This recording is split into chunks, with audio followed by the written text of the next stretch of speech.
அனைவருக்கும் வணக்கம்.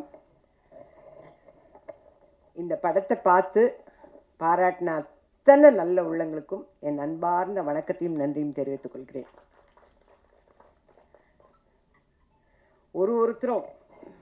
ஒருத்தருமே பெரிய பெரிய டைரக்டர்ஸ், அவங்க வாயிலிருந்து வெறும் வார்த்தைகளாக வராமல் மனசுலேருந்து அடி மனசுலேருந்து வந்த வார்த்தைகள் அத்தனையும், அந்த வார்த்தைகளே நம்மளை படம் பார்த்து வச்ச ஒரு எஃபெக்ட் கொடுத்துருச்சு. எல்லாருக்கும் என்னுடைய நன்றியை தெரிவிச்சுக்கிறேன் சார். இந்த கதையை எங்கள் டைரக்டர் சொல்லும் போது ஒரு 2.5 மணி நேரம் சொன்னார். சொல்லி நான் ஜென்ரலாக என்னோடய கேரக்டர்லாம் எப்படி சொல்லுவாங்க, ஃபோன்லேயே சொல்லிவிடுவாங்க, அவ்வளோதான். யாருக்கு அம்மா, யாருக்கு பாட்டி, நல்ல பாட்டியா கெட்ட பாட்டியா, இவ்வளோதான்.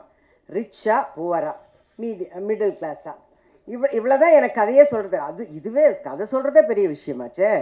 அதனால் இவ்வளோ தான் கேட்போம். ஆனால் இவர் மட்டும் இல்லை, நான் வீட்டுக்கு உங்களுக்கு கதை சொல்லணுன்னாரு. அவ்வளோ பெரிய கதை கேட்கணுமா நம்ம? சரின்னு வர சொன்னேன். வரும்போதே பிரசாத்தோடு வந்தார். பாமன் சாமிகள் கோயிலுக்கு போயிட்டு பிரசாத்தோட ஆரம்பித்து சொன்னாருங்க, நான் அழுவுறேன் தேம்பி. ஏன் சார் இவ்வளோ நேர்மையாக இருக்கணும்? அந்த ஆளை ஏன் சார் இப்படி கஷ்டப்படுத்துறீங்க? அது எதுக்கு சார்? யாருக்கோ பரிசு விழுந்தது, அதோடு விட்டுட்டு டிக்கெட்டை விற்றாரா இல்லையா, அது கூட காசே ஒழுங்காக கொடுக்காமல் போயிட்டார், அதோடு விட்டுருங்க சார். பாவமாக இருக்குது சார், கஷ்டமாக இருக்குது சார். அழுவுறேன், நான் கதை கேட்டு அழுவுறேன்.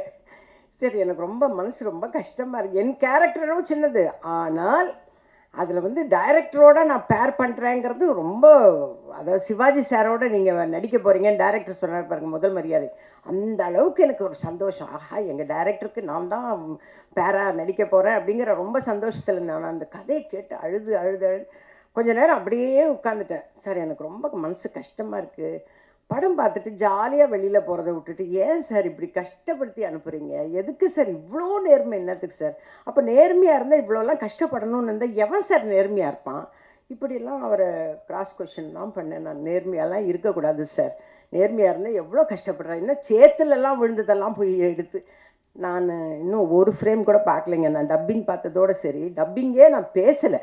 டப்பிங்கில் எங்கள் டைரக்டர் அந்த 500 ரூபாயை தொலைச்சிட்டு தேடுவார் பாருங்க. இப்போ நினச்சாலும் எனக்கு அவ்வளோ கஷ்டமாக இருக்குது.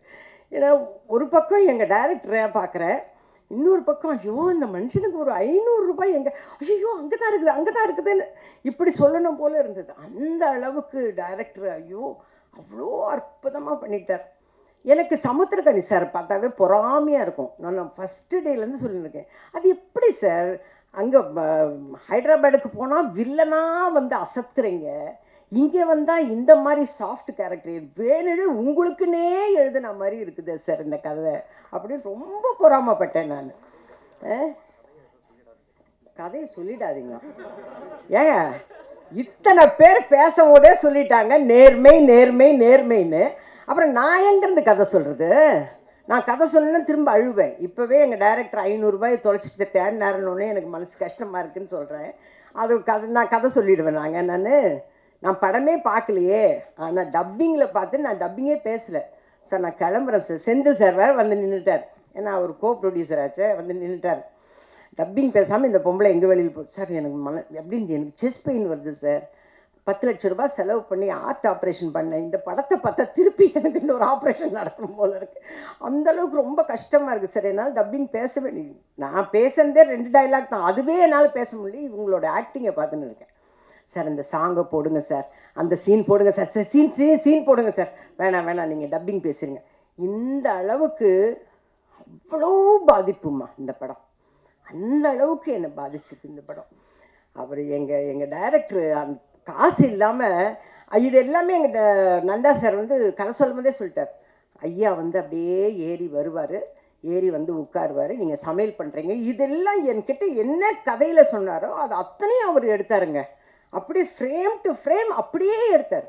நீங்கள் பாத்திரம் தேய்க்கிறீங்கன்னாரு. சார் இந்த வேலையெல்லாம் பிடிக்கலன்னா நான் நடிக்கவே வந்தேன், திருப்பி பாத்திரம் தேய்க்கிறதுக்கு அனுப்புறீங்களா சார்லாம் கேட்டேன் நான். அதே மாதிரி உட்கார வச்சு பாத்திரமெல்லாம் தேய்க்க வச்சு அந்த பொண்ணு சூசைட் பண்ணிக்க எல்லாமே என்கிட்ட கதையில் என்ன சொன்னாரோ அத்தனையும் இருந்தது. அத்தனையும் இருந்ததுங்க. இன்னும் 2 சீனா நான் ஆக்ட் பண்ணது 2 சீனா. அவ்வளோ இருந்தது. அப்புறம் கிளைமேக்ஸில் வந்து அதே மாதிரி அந்த அவங்க ஒய்ஃப் சீன் சொல்லி என்னையா எதையுமே சொல்ல வேணான்றீங்க, அப்புறம் என்னைக்கு எது பேச சொன்னீங்க? நான் சார் நான் படமே பார்க்கல சார், எப்படி சார் நான் சொல்லுவேன்? நான் அவர் கதை சொன்னதை வச்சு நான் கதை சொல்கிறேன் சார். நான்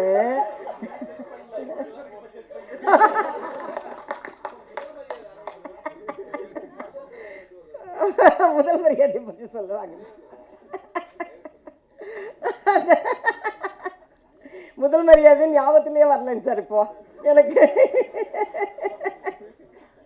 சார் நான் கதை சொல்ல மாட்டேன் சார். சார் எப்படி சார் நீங்கள் சொன்னது தானே சார் சொல்கிறேன். நான் எங்கே சார் கதை சொல்லுவேன்? எங்கேருந்து கதை சொல்லுவேன்? படமே பார்க்கலங்க. நீங்கள்லாம் நம்புங்க, நான் வந்து உண்மையாக பேசுவேன், ஃப்ராங்காக பேசுவேன். சார் தேவராஜ் சார் இங்கே லிசன் பண்ணுங்கள். அது என்ன இங்கே வந்து ஃபோன் நோண்டிட்டு உட்காந்துட்டு இருக்கீங்க? இங்கே பாருங்கள், நீங்கள் தான் சொல்லணும், நான் உண்மையை தான் பேசுகிறேன்.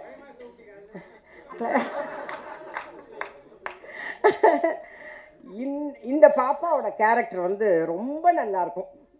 யதார்த்தமா எல்லா வீட்டு பொம்பளைங்களும் என்ன பண்ணுவாங்களோ அதை தான் அந்த பாப்பா பண்ணியிருக்கு. ரொம்ப நல்லா பண்ணியிருக்கு. ஏன்னா இதெல்லாம் டப்பிங்கில் பிட்டு பிட்டாக பார்த்தது, அதை பார்த்தே நான் சொல்கிறேன். நான் அவ்வளோ நல்லா பண்ணியிருக்கு. அதே மாதிரி இவங்களுக்கு தம்பியாக ஒருத்தர் வருவார், அவர் பண்ணுறதும் அட்டழியமாக இருக்கும். நீங்கள் பண்ணுறதும் இதெல்லாமே உங்கள் டைரக்டர் தாங்க கதை சொன்னார். அந்த மச்சான் கேரக்டர் என்ன பண்ண தெரியுங்களா அப்படின்னு இதெல்லாம் சொல்லிட்டார். நான் என்ன சார் சொல்லலை சார், நான் கதையெல்லாம் சொல்லலை. ஸோ சரிங்க, நான் கதை சொல்லுங்க.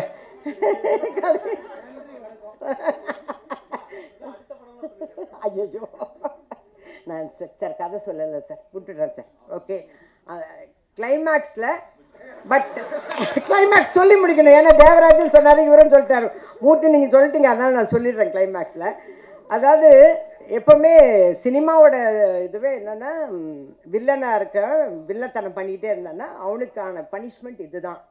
ஸோ நீங்கள் வந்து கெட்டவங்களாக இருக்காதீங்க அப்படின்றது தான் மாரலாக வரும். அதே மாதிரி ஒருத்தர் நல்லவங்களாக இருந்தால், நேர்மையானவங்களாக இருந்தால், படாத கஷ்டமெல்லாம் படும் போதே நமக்கு வந்து நேர்மையாகவே இருக்க வேணாயா அப்படின்னு தான் தோணும். ஆனால் அவங்களுக்கு நேச்சராக பார்த்து, யூனிவர்ஸாக பார்த்து கொடுக்குற ஒரு பரிசு தான் வந்து அவங்க ஒய்ஃபுக்கு வேலை, அந்த குழந்தைக்கு ட்ரீட்மெண்ட். போதுமா சார்? இவ்வளோதான் சார், இவ்வளோதான் சார் சொல்கிறேன்.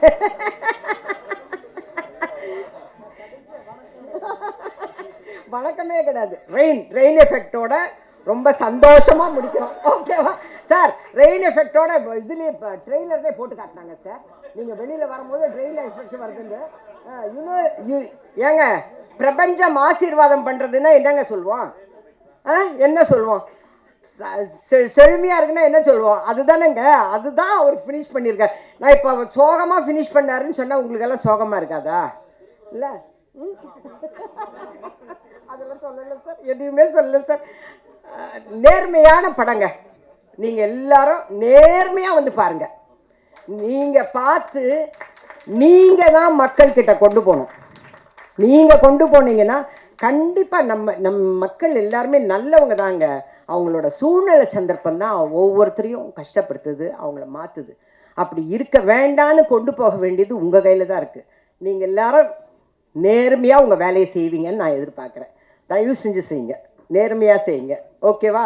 இதுக்கு மேலே நான் நின்று பேசினேன்னா கொன்னே போடுவாங்க என்னையே. அதனால் இந்த அருமையான நேர்மையான படத்தில் நானும் ஒரு ஓரத்தில் நின்று இருக்கிறேங்கிறது வந்து ரொம்ப சந்தோஷமான விஷயம்.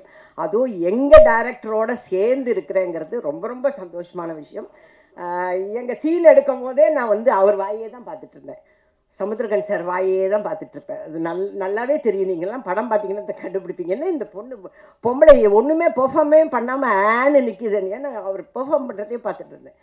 அதில் சொல்லிவிடுவோம் போல இருக்குது, வேணாம் சொல்லலை, நான் சொல்லலை. நேர்மையான படத்தை நீங்கள் எல்லாரும் நேர்மையாக பார்த்து நேர்மையாக மக்கள்கிட்ட கொண்டு போங்க. It is my request. ஏன்னா எப்படி இருந்தாலும் அவருக்கு நல்ல செந்தமிழில் பேசினார் எங்கள் டேரக்டர். இவர் டைரக்ஷனில் நான் நடிக்க போகிறேன், அதனால தான் எங்கள் டேரக்டர்னு சொல்லிட்டு இருக்கேன். இந்த எல்லாம் சொல்லிவிட்டு என்ன சொல்லுங்க? சுவிட்ச் ஆன் டு ட்ரெய்லர். அதை மட்டும் இங்கிலீஷில் சொல்லிட்டார், மற்றதெல்லாம் தமிழில் சொன்னார். சுவிட்ச் ஆன் டு ட்ரெய்லர் அது மட்டும் ஏன் இது இங்கிலீஷில் வந்தது? அதையும் தமிழில் சொல்லியிருக்கலாம்ல.